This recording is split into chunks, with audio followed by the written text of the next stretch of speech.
আসসালামু আলাইকুম রহমতুল্লাহ। কেমন আছেন বন্ধুরা সবাই? আশা করি সবাই খুব ভালো আছেন। তো বন্ধুরা, আমরা HTML পার্ট শেষ করে এখন CSS পার্টের মাঝামাঝি পর্যায়ে চলে আসছি বলা চলে। তো আমরা এতদিন যা শিখেছি সেই জ্ঞানকে কাজে লাগিয়ে ব্লগ পোস্ট নামে একটি ছোট প্রজেক্ট তৈরি করব। তো চলো আমরা প্রথমে আমাদের ডিরেক্টরি ওপেন করি। আমরা আমাদের ডিরেক্টরিতে চলে আসলাম। ব্লগ পোস্ট ডিজাইন করার জন্য প্রথমে আমাদেরকে একটি ডিভ নিতে হবে। তো আমরা প্রথমে একটি ডিভ নিলাম। এখন ডিভের ভেতরে একটি অ্যাট্রিবিউট নিতে হবে। ক্লাস নামে একটি অ্যাট্রিবিউট নিলাম। আমি ডিভের নাম পোস্ট দেই। ডিভের নামটি পোস্ট দিলাম। এটা হচ্ছে আমাদের মেইন ডিভ। এই ডিভের ভিতরে আমরা আমাদের সব কন্টেন্টগুলো রাখবো।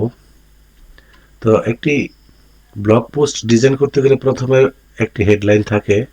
তো আমি প্রথমে একটি হেডলাইন নেওয়ার জন্য h1 ট্যাগ নিলাম। h1 ট্যাগের মধ্যে আমি হেডলাইন হিসেবে লিখে দিই, this is my first blog. এবার একটি ইমেজ লাগবে। প্রথমে একটি হেডলাইন থাকে, তারপর একটি ইমেজ এবং তারপর কিছু প্যারাগ্রাফ থাকে। তো আমি এখন একটি ইমেজ নিব। ইমেজ নেওয়ার জন্য img ট্যাগ নিতে হয়, আমরা জানি। img ট্যাগ নিলাম। এখানে আমার ডিরেক্টরিতে দুটি ইমেজ আছে। আমি প্রথম ইমেজ avatar.png ইমেজটি ব্যবহার করব।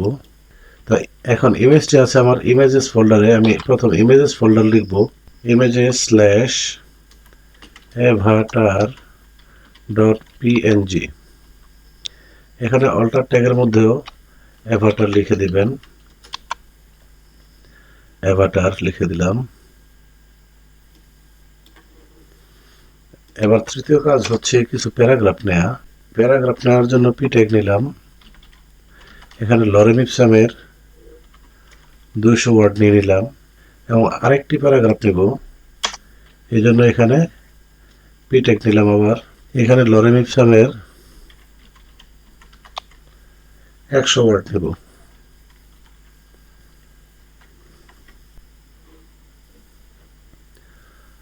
তো আপাতত আমার HTML এর কাজ শেষ।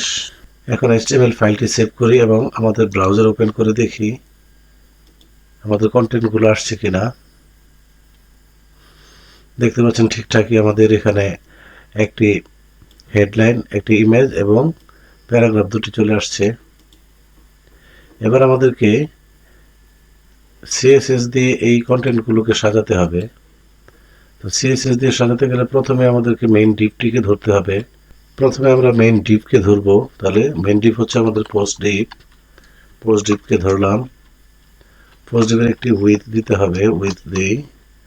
আমি উইথ 700 পিক্সেল দিয়ে দিলাম। এখানে 700 পিক্সেল উইথ দিলাম এবং ডিপটিকে মাঝখানে আনবো। সেজন্য মার্জিন প্রপার্টি ব্যবহার করতে হবে। মার্জিন অটো লিখলেই ডিপটি মাঝখানে চলে আসবে। এখন রিলোড দিই। দেখতে পাচ্ছেন আমাদের ডিপটি মাঝখানে চলে আসছে। এবার একটি ব্যাকগ্রাউন্ড কালার ব্যবহার করব।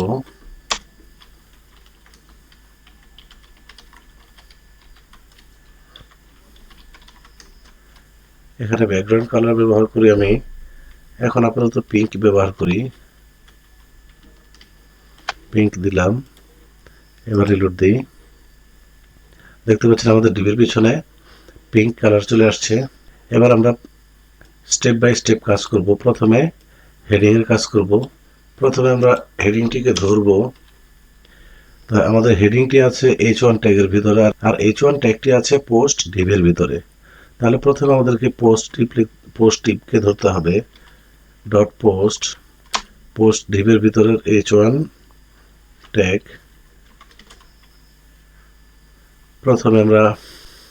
প্রথমে হেডিংটিকে মাঝখানে আনবো। সেজন্য একটি প্রপার্টি ব্যবহার করব। Text align.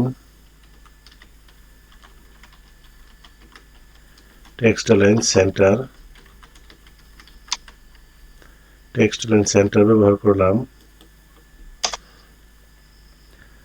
এখন হেডলাইনের স্টাইল পরিবর্তন করব। তো স্টাইল পরিবর্তন করার জন্য একটি ফন্ট ফ্যামিলি ব্যবহার করতে হবে। তাহলে আমি এখানে ফন্ট ফ্যামিলি ব্যবহার করি। ফন্ট ফ্যামিলি ইম্প্যাক্ট ব্যবহার করি। ইম্প্যাক্ট লিখলাম। এবার একটি কালার দিতে হবে। আমি কালার ইয়েলো দেই। কালার দিলাম। এবার পেজটি রিলোড করি। দেখতে পাচ্ছেন আমাদের হেডলাইনটি মাঝখানে চলে আসছে এবং এর কালার পরিবর্তন হয়েছে এবং এর ফন্ট ফ্যামিলিও পরিবর্তন হয়েছে। তো এবার আমাদেরকে কাজ করতে হবে ইমেজ নিয়ে।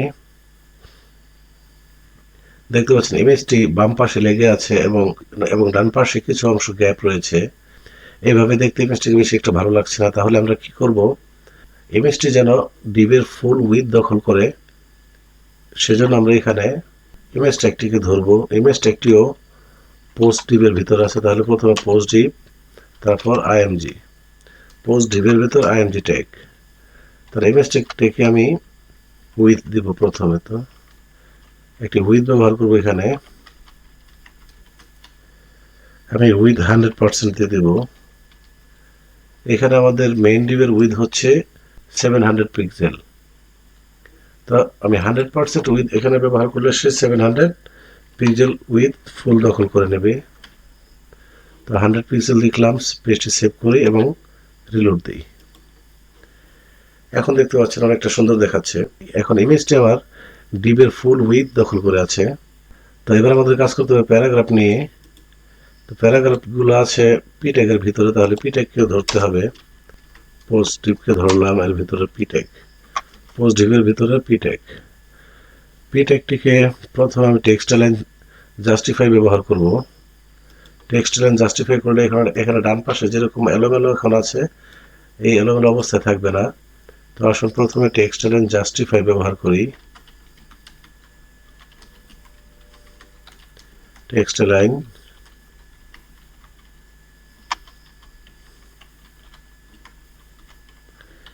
লাইন জাস্টিফাই লিখলাম। এবার রিলোড দিন। দেখতে পাচ্ছেন এখন ডানে এবং বামে সমান সমান আছে। তো এবার একটু ফন্ট ফ্যামিলি ব্যবহার করি। ফন্ট ফ্যামিলি এখানে ক্যান দ্বারা দিই। ক্যান দ্বারা দিলাম। ফন্ট ফ্যামিলি ক্যান দ্বারা রিলোড দিই। দেখতে পাচ্ছেন আমাদের প্যারাগ্রাফের স্টাইল কিন্তু পরিবর্তন হয়ে গেছে।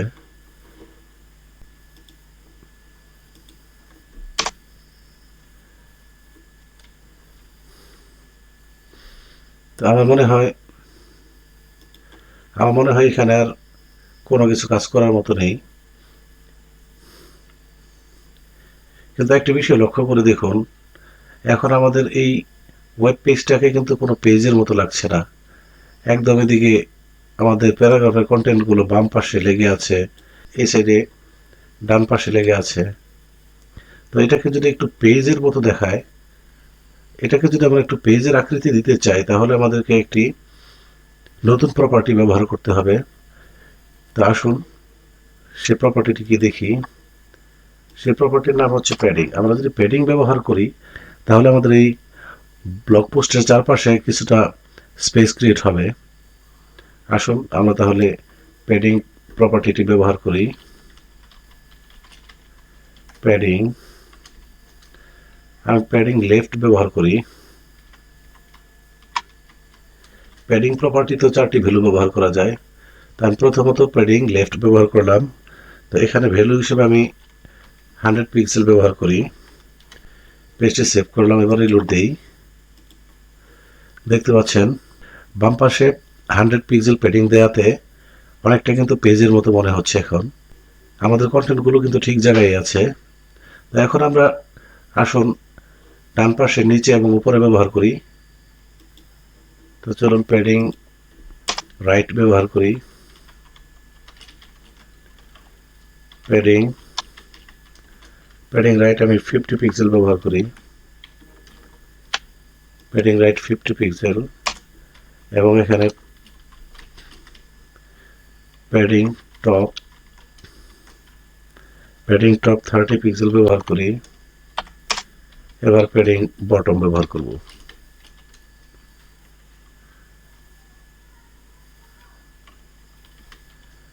প্যাডিং বটম 50 পিক্সেল ব্যবহার করলাম। এবার পেজটি সেভ করে রিলোড করে দেখি কি অবস্থা হয়। রিলোড।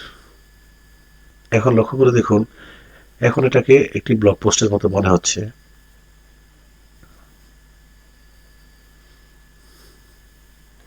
তাহলে আজকে আমরা নতুন আরেকটি প্রপার্টি কাজ শিখলাম, সেটি হচ্ছে প্যাডিং। এখানে আমাদের কন্টেন্টগুলো ঠিক রেখে সে বাম পাশে, ডান পাশে, উপর এবং নিচে সম্প্রসারিত হয়েছে।